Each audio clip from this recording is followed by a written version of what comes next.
কেউ আঘাত করে, অন্যরা যেটা বুঝতে বাধ্য হবে, বাধ্য করতে চাই যে ইসলামী আন্দোলনের কোন একজন কর্মীরা আঘাত করছে, তো সকলে ঐক্যবদ্ধ হয়ে তার বিরুদ্ধে করবে ইনশাআল্লাহ। ঐক্যবদ্ধ আমরা লড়াই করবো ইনশাআল্লাহ। আর মার খাওয়ার সময় নেই, এখন আর মার খাওয়ার সময় নেই, আক্ষেপ ভয় দেখানোর সময় এখন আর নেই। আমরা এখন লড়াই করতে শিখেছি।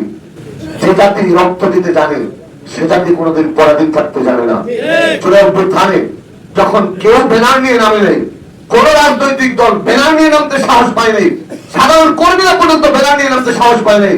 আমার দলের নেতা আমাকে শিখিয়েছে নমরুদের হাজারো বুলেটের সামনে কিভাবে ব্যানার নিয়ে রাজপথে নামতে হবে, এটা আমরা শিখেছি এবার। এজন্য ইনশাআল্লাহ। কিন্তু আমরা বাংলাদেশে অর্থনৈতিক ভাবে সব দলের থেকেও কমতি হলেও বর্তমান বাংলাদেশে যদি কারো ক্ষমতায় যেতে হয়, ইসলামী আন্দোলন বাংলাদেশকে বাদ দিয়ে কেউ ক্ষমতায় যেতে পারবে না। এই তৃতীয় শক্তিতে আসার কারণটা কি? এই তৃতীয় শক্তিতে আসার কারণ হলো আতিউ আল্লাহ ওয়া আতিউ রাসূল ওয়া উলিল আমরি মিনকুম। আমাদের শেখ চরমনাই এই কথাটা মাঝে মাঝেই বলেন, সামি'না ওয়া আতা'না, শুনছি এবং মানছি। আমরা আল্লাহর ইতাআত করি, রাসূলের ইতাআত করি এবং পয়গম্বর আরবের ওয়ারিস আমাদের শেখাইন আমিরুল মুজাহিদিন এবং নায়েবে আমিরুল মুজাহিদিন, তাদের ইতাআত করি, তাদের কথা শুনি এবং মানি, ঐক্যবদ্ধভাবে তাদের কথা, তাদের চিন্তা চেতনা ইসলাম লালন করে আল্লাহর জমিন, আল্লাহর দ্বীন বাস্তবায়নের এই চেষ্টা করতেছি বিধায় আজকে বাংলাদেশে আমরা তৃতীয় শক্তিতে পরিণত হয়েছি। এক সময় মক্কাতে ইসলাম খুব দুর্বল ছিল, কিন্তু সারা পৃথিবীতে ইসলাম শাসন করেছে। আমরাও দুর্বল ছিলাম, এখন আর আমরা দুর্বল নই আলহামদুলিল্লাহ। এখন আমাদেরকে কেউ গণার বাইরে রাখতে পারবে না। এদের জন্য শর্ত হলো সামি'না ওয়া আতা'না। শেখ বিশ্বাস যা বলেছেন শুনছি মানছি, শুনবো মানবো, শুনতেছি মানতেছি, যতক্ষণ তারা শরীয়তের উপরে আছে। এজন্য ইসলামী আন্দোলন বাংলাদেশের যতগুলো জেলার প্রার্থী ঘোষণা করেছে, এর মধ্যে ঢাকার বাইরের সর্বশেষ আমার জানা মতে নারায়ণগঞ্জ 4 আসনের প্রার্থী ঘোষণা করেছে।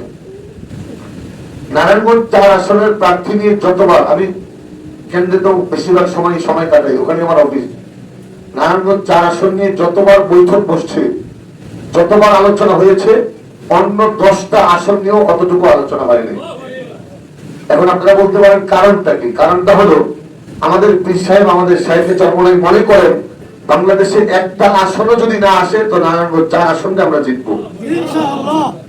আমাদের শাইখে চরমনাই, আমাদের বিশ্বাস করেন, মনে করেন যে ফতুল্লাহর মাটি নারায়ণগঞ্জের 4 আসনের মাটি ইসলামী আন্দোলনের ঘাঁটি। এটা কি আসলে বাস্তব? আপনারা এমন মনে করেন? আলহামদুলিল্লাহ। এই জন্য বিশ্বাস হাত পাখে আপনাদের কাছে আমানত দিয়েছে।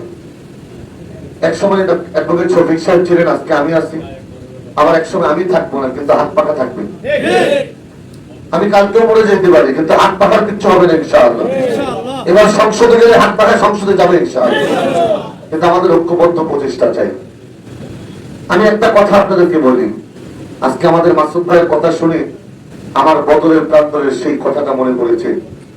রাসূল আরবি সাল্লাল্লাহু আলাইহি ওয়াসাল্লাম যখন বদরের যুদ্ধে যাবেন, তো মুহাজির সাহাবীরা বলতেছিলেন, ইয়া রাসূলুল্লাহ, আপনি যা সিদ্ধান্ত নেবেন আমরা আপনার সাথে আছি। কিন্তু আনসার সাহাবীদের থেকে কোনো আওয়াজ আসতেছিলেন না। হঠাৎ করে একজন সাহাবী আবু আনসার রাদিয়াল্লাহু তাআলা উনি দাঁড়ায় বলতেছিলেন, ইয়া রাসূলুল্লাহ, আপনি কিসের চিন্তা করতেছেন?